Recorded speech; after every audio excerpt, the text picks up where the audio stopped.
Alright, so we're back again. I'm not big on YouTube, but today, since we have to, since they're forcing us to do these videos, again, here I am. Right now we're going to talk about how to give a great ROF. So an ROF is one of the most important things you can do for a patient.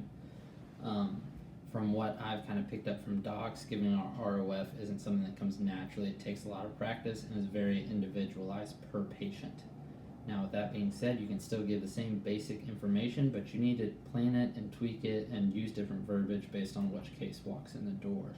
Why ROFs are so important, it's not to, explain. It is to explain what's going on with the patient, but a lot of times patients, they don't know what any of it means and they don't care. They just want to get better. You'll get some patients who come in and they really care about, what's going on, the anatomy, what we're doing, but those will kind of present themselves and ask questions. But a lot of patients just want to know, how can you get me better? How long is it going to take? How much it's going to cost?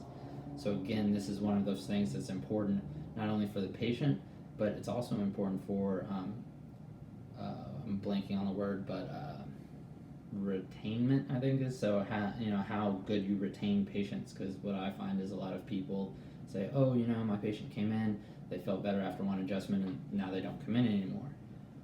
I think a lot of that, it kind of depends on the patient, but I think a lot of it is you portraying to the patient what is going on, how important it is for them to get in there, and how we are going to have to go through these steps in order to get where they want, because ideally they still came in for some reason. So like I said, the main ROF kind of sheet I use was given to me by Dr. Stubblefield. She did a video online and I wrote it down in my handy dandy little notebook. What we start with first is like diagnosis and treatment. So what do we diagnose you with you as, and how are we going to treat it? Another is patient preference. I think she uses that to like what the patient likes, what they don't like. And I think she also does that for frequency, because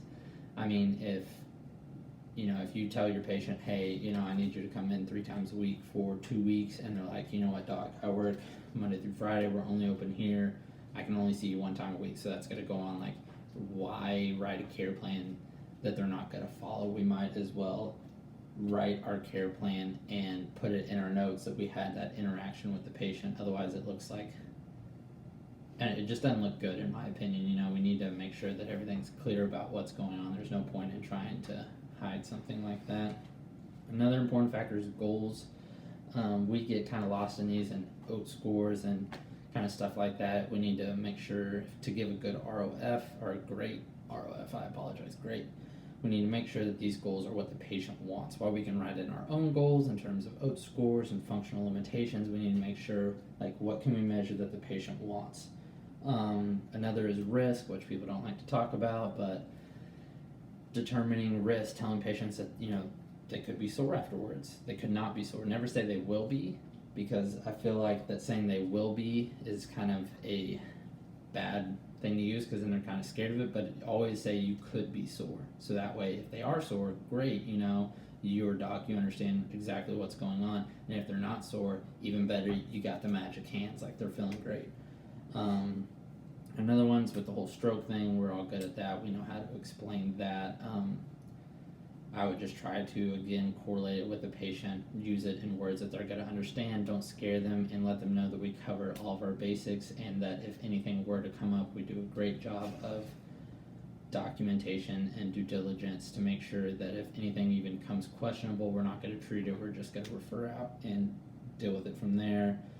Another thing she says is clinical uncertainties. I believe that falls in with, any kind of medical procedure, always comes with uncertainties. That's just the way of life. Anything you do, something could always happen. So you just got to let the patients know that everybody is different. Stuff can happen. It's just important for the patient to communicate to me, you're not going to hurt my feelings if you say you're sore. If you say you're a little bit worse today, like, that's not going to hurt my feelings. That helps me diagnose them. So it's important to let the patient know that, because they might always feel like, oh, I need to always say I'm better. I need to let them know. And it's like, no, tell me what is actually going on. There's no other way to learn than telling me the right information. Lastly, we start Going down to benefits of care. So what are some good things of it? How can we make you feel? Tell them that we decrease pain. We help with muscles. We can help you function better, functional movements, all the great things that chiropractic does, and we're holistic and non-invasive. And lastly, it's alternatives to care.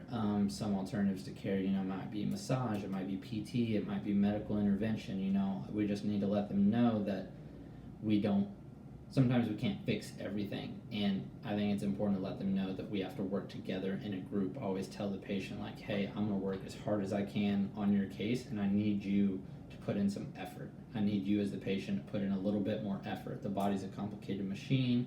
You're a complicated, not case, but you have some things we're working with. So if we can both give it our all, then we can get the best results possible.